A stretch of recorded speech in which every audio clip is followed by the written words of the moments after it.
60,000 करोड़ दिए थे। जवाब दें। आज हमने 1,80,000 करोड़ दिया है। क्या बीजेपी ये बीते 8 साल में जहां जहां जीत रही है और अब जब देश में दोबारा सत्ता में आई और सीटें बढ़ गई, मौलाना कादरी, क्या ये सिर्फ धर्म की राजनीति पर जीत हासिल हुई है या कुछ काम भी हुआ है? देखिए साहब, मोदी जी ने जो नारा दिया था कि सबका साथ, सबका विकास, सबका विश्वास, कुछ हद तक इसमें गवर्नमेंट कामयाब रही है, इसमें कोई दो राय नहीं है। लेकिन जहां तक के सवाल जो है अल्पसंख्यकों का रहा, उसमें भी मुस्लिम माइनॉरिटीज का रहा है, उसमें जो है मोदी जी की गवर्नमेंट विश्वास हासिल करने में पूरी तरह सक्षम नहीं रही। उसकी वजह भी मैं आपको बता दूं कि उसकी वजह यह रही कि हायर लीडरशिप तो चाहती थी कि जो है सबका साथ, सबका विश्वास भी हासिल करे, लेकिन ये जो रीजनल तौर पर जो लीडर्स के जो बयानात रहे और जो मुसलमानों के खिलाफ में जिस इधर सख्त बयानबाजी की गई, उसकी वजह से मुसलमान आज भी बीजेपी और मोदी सरकार से दूर है। और ये एक बहुत कड़वा सच है, इसको मानना पड़ेगा। लेकिन मोदी जी हो या अमित शाह जी हो, और जैसे कि हालिया में हमारे योगी जी यूपी में जो अपना एक रोल मॉडल पेश किए हैं, अगर इसी तरीके से ये कार्रवाई चलते रहेगी तो वो दिन भी दूर नहीं है कि ये सारी शिकायतें दूर होते हुए मुसलमान भी बीजेपी के बहुत करीब आएगा। जैसे कि यूपी में 8% मुसलमानों ने बीजेपी को वोट दिया, तो योगी जी की नीतियों पर दिया और उनके अपने अंदाज पे जो काम हुआ, क्राइम को बहुत हद तक यूपी से खत्म किया गया, उस पे दिया गया। अच्छा, मैं एक काम करता हूं सर, मैं थोड़ा सा ना प्रश्न पलटता हूं।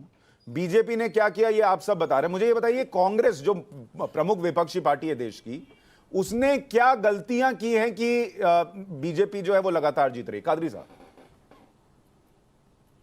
कांग्रेस की गलतियां तो जो है आज से नहीं है ना साहब।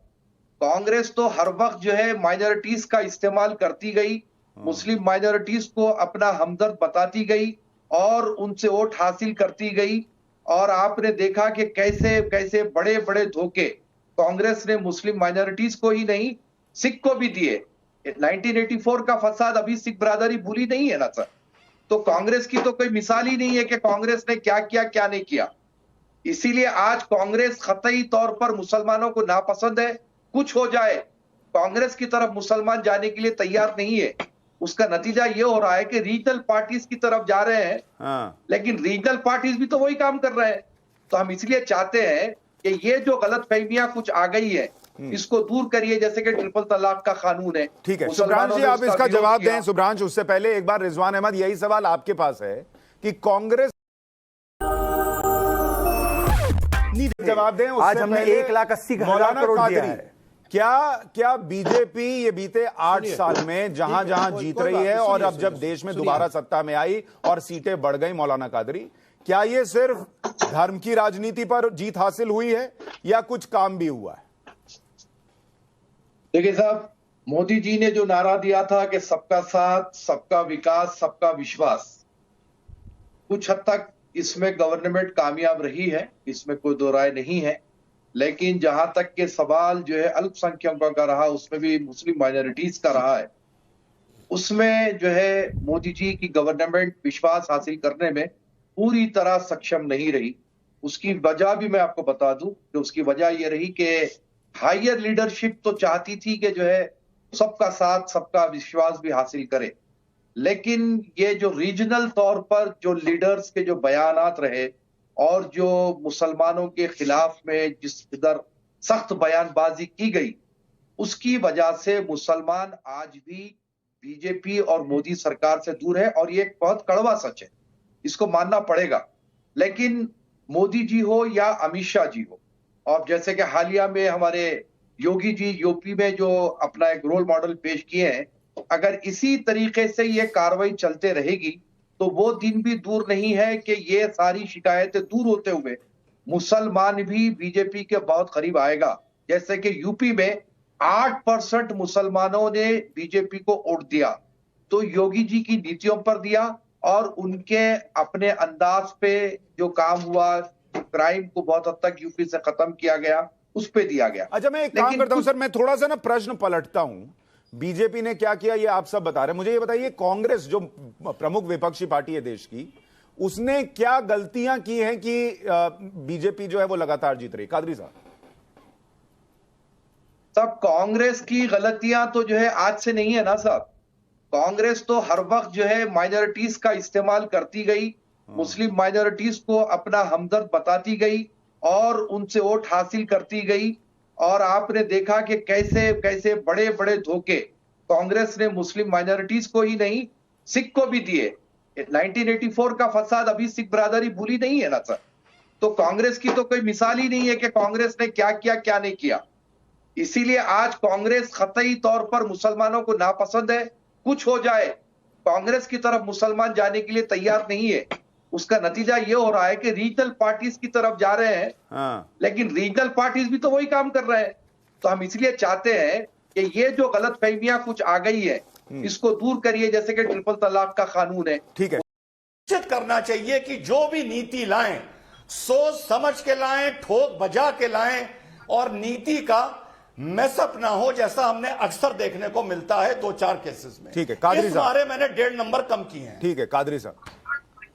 देखिए साहब, सबसे पहली बात, सीएए का जो प्रोटेस्ट जो हर वक्त हमारे डिबेट्स में उन्वान बना रहता है, मैं उस पर आपको 2 सेकंड उस पर लूंगा, उसके बाद आगे दूसरी बात कर दूंगा।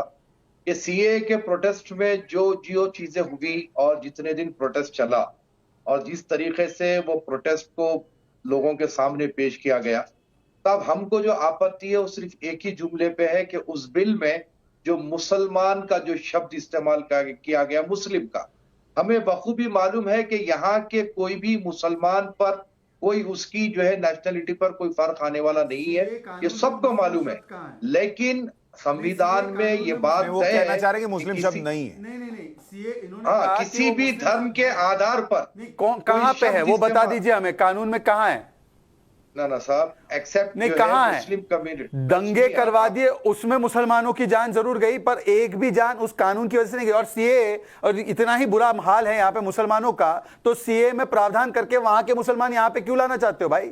उनको रहने दो वहीं के पहियों पर, वहां पे पहियों पर है वो, उनको रहने दो। ये चेन्नई की तस्वीरें आ रही है जहां प्रधानमंत्री नरेंद्र मोदी गए हुए हैं, आपके उनका स्वागत हो रहा है, तो आपको तकलीफ हो जाती है। मेरे बीच में आप बोल रहे हैं, बोलिए ना।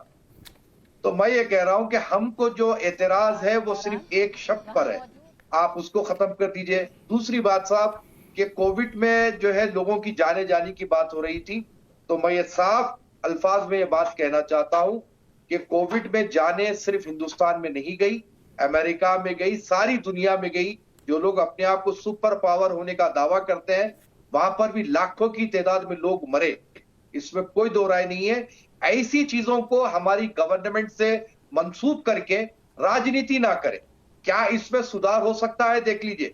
देखिए शहजाद साहब, आप बीजेपी के प्रवक्ता है, मैं एक आम नागरिक हूं, एक अपने धर्म को भी रिप्रेजेंट करता हूं, लेकिन जो बात सही रहेगी मैं बिल्कुल आपके साथ खांधे को खांधा मिलाकर खड़ा रहूंगा। नहीं कादरी साहब, आज आपने बहुत सारी ऐसी बातें कही हैं जो आम पब्लिक की बातें हैं और आपने उसको रखा है, और रिजवान भाई ने भी सही बात कही कि शहजाद आपकी सरकार पर यह है कि कई चीजों को आप ढंग से हैंडल नहीं करते, चाहे वो किसान आंदोलन के वक्त वो जो लाल किले पर हुआ, या फिर जिस तरीके से सीएनआरसी प्रोटेस्ट हुआ। जो लोग नियम कायदे मानते हैं उनके अंदर ये सेंटीमेंट है कि हम बेवकूफ हैं क्या जो हम मानते हैं। ठीक है कादरी साहब, आपके हिसाब से ये 8 साल कैसे रहे हैं नरेंद्र मोदी सरकार के, और आप कितने अंक दे रहे हैं? साहब, नरेंद्र मोदी साहब जिस वक्त 2014 में सरकार बनी थी और जिस एहतजाज की बुनियाद पर जो है ये सरकार बनी थी, महंगाई का दर तो काफी बड़ा है, इसमें कोई शक नहीं है। गैस सिलेंडर के लिए स्मृति ईरानी काफी एहतजाज किया करती थी, लेकिन आज वही सिलेंडर कहां पहुंच गया आप देखें। लेकिन साथ ही साथ एक बात जरूर है कि जो मामलात पहले की जो हुकूमतों में थे, वो मामलात से काफी हटकर ये हुकूमत चल रही है। और यूं समझ लीजिए कि थोड़ा यहाँ पर कुदरत का भी जो है मुदाखलत रही, जैसे कि कोरोना आया और फिर ये वॉर चली, कई चीजें हुई जिसकी बिना पर जो है महंगाई का दर थोड़ा बढ़ गया। लेकिन अब जहां तक के आप मुझसे उनके मार्क्स के लिए पूछेंगे तो आप खुद जर्नलिस्ट है और हिंदुस्तान में जितने प्रदेश में बीजेपी की सरकार है, इससे आप खुद अंदाजा कर सकते हैं कि उनको कितने मार्क्स मिल सकते हैं। नहीं, लेकिन अंदाजा क्यों लगाना? आप अगर आप खुद ही बता दीजिए आप कितना दे रहे हैं भाई। एक ने 3 साढ़े 3 दिए, एक ने 10 में 11 दिए, एक ने 10 में 8.5 दिए। आप क्यों पीछे रहते हैं? आप भी दीजिए, अंदाजा लगाने पे क्यों छोड़ते हैं? नहीं, अंदाजा लगाने में कोई हर्ज नहीं है। जब हिंदुस्तान का हम नक्शा देखेंगे तो जो है जितनी रियासतें हैं 90% रियासतों में बीजेपी की हुकूमत है, तो उस हिसाब से सीधे सीधे 9 मार्क्स रख लीजिए आप। 9 मार्क्स रख लीजिए, ठीक है। 1 मिनट आ रहा हूं।